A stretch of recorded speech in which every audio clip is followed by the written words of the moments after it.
to give this talk. I gave this talk before for my biophysics class, graduate biophysics, and it looks pretty hardcore from the title, but I'm going to break it down really simple, especially for the people who don't have biology backgrounds, and try to make this really interesting topic clear to you. So it's about, in particular, these receptors, these adrenergic G Protein-Coupled Receptors, and it's by a group. It's actually a paper I'm going to focus on, one particular paper in 2008 by the Scripps Research Institute people and at Stanford, and it's a really big deal. It's a Nature paper, and it's got like hundreds and hundreds of citations, and I'd be surprised if it wasn't in your textbooks on biology or structural biology or whatever. So, oh yeah, this is going to help me as I go along. So first of all, this talks a lot about physiology. Oh, okay. So yeah, it's also updated for 2011. But I talked a lot about physiology in this club, and a lot of the coolest physiological processes in our bodies are because of these G protein-coupled receptors. We may not even realize there's this sort of laundry list of cool things, and these are the particular ligand that binds to the receptor that causes this stuff. But with great power comes great responsibility for these membrane proteins, because if stuff goes wrong with these receptors, you have all these sort of terrible conditions. And there's even more terrible ones, which I didn't even list, which you could possibly see on House or various other TV shows about this stuff. But the big deal about these receptors is that, well, it's like a good quote about them, is that a target of around half of all medicinal drugs are trying to get a good idea of these receptors, yet we have a really poor understanding of them, in particular about their structure and how they work. We have some vague ideas, but this talk is really about getting to the molecular level and looking at how they function and interact with these various things. So, what are they? Is a good question. I'll just give you some pictures later, but I'll just explain to you with words. They're just proteins that sit in the cell membrane, and proteins are just a string of amino acids folded in some fancy way. And these particular ones are folded so that they are helices, 7 separate helices of amino acids, and they just sit in your cell membrane, and stuff sort of well, they're used to communicate from the outside of the cell to the inside of the cell.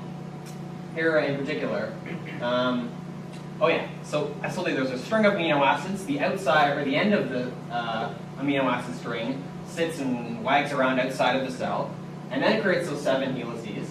And then on the inside, there's also this intracellular loops and stuff. So on the outside, there's a binding site, and on the inside, there's this G protein binding site. So there's 2 binding sites. And these things have ancient evolutionary origins. If you take a yeast cell and express some receptors in it from people, they do the same job. So like we have some similarity between yeasts, we have similar receptors.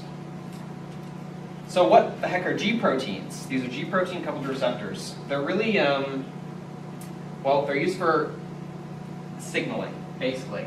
So this is a picture of a G protein here. They have these 3 subunits color-coded, alpha, beta, gamma, and they're named G proteins because they bind to these particular things called GDP and GTP. These things also sit in the cell membrane, so you have these G protein-coupled receptors and the G proteins in your membrane, and they do some interaction. So I'll explain the interaction between the receptor and a G protein a little later. But yeah, so they're involved in this messaging cascade. So once they bind, stuff happens, and signals get sent throughout your cell, and they end up giving you cool stuff. Oh yeah, so there are other things that try and bind where G proteins do, but that's kind of just another side point.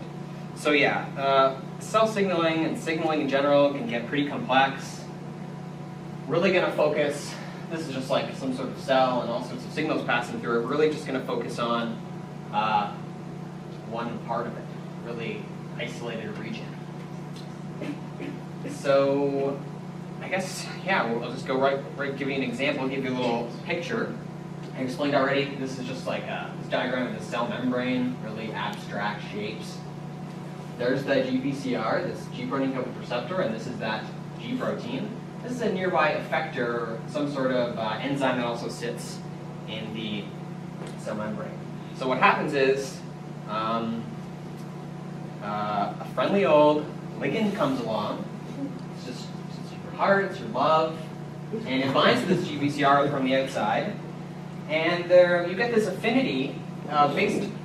This is sort of hard to explain. So I guess as soon as the ligand binds, it has some sort of the GPCR starts wanting that G protein, and so the G protein's like, give me a piece of that. Comes over there, attaches on. So that's really the part we're gonna hope to understand with the rest of this talk, is the process where the ligand tells the GPCR to get some G protein. But I'm going to explain the signal transduction, so how the whole process happens. Anyway, next up, there's some sort of loss of GDP, and GTP comes along. This is kind of like for biology people. And it sort of, once it's on there, it sort of breaks off. It's sort of done its job. This one of the subunits of the G protein pieces out and leads to this effector. And it's sort of bad at explaining to it, but this activated G protein bit, the GTP, binds to this enzyme, and it sort of catalyzes okay, I missed my slide. But I relabeled these things. In this slide, they're just GPCR, and this is an effector. But I'll just get more specific with a particular example, because this could happen in a lot of different ways. But if we relabel this GPCR, a particular GPCR, the beta-2 adrenergic receptor, and we label this cyclase or something, and this particular effector will catalyze a conversion from ATP to this CAMP. And so this process gets turned on, so it's like a signal getting switched on. And eventually this G protein will, this GTP will sort of hydrolyze and leave, and this process will stop. So anyway, the main point is that the G protein acts as kind of a switch to turn on this particular pathway, and then it'll turn off. And if you figured this out a little while ago in 1994, you might get the Nobel Prize. Theology, and that's it. So yeah, the beta-2 adrenergic receptor in particular is what we're going to focus on. It's part of a big class of rhodopsin-like GPCRs, and it's the target of these catecholamines. They're like the most common ones. The most common, whatever these are adrenaline and noradrenaline and dopamine in humans. So they're responsible for that fight or flight response, that the feelings I'm feeling right now, just like that burst of adrenaline giving a talk, and my increased heart rate, heart's really beating, and my pupils just totally dilated.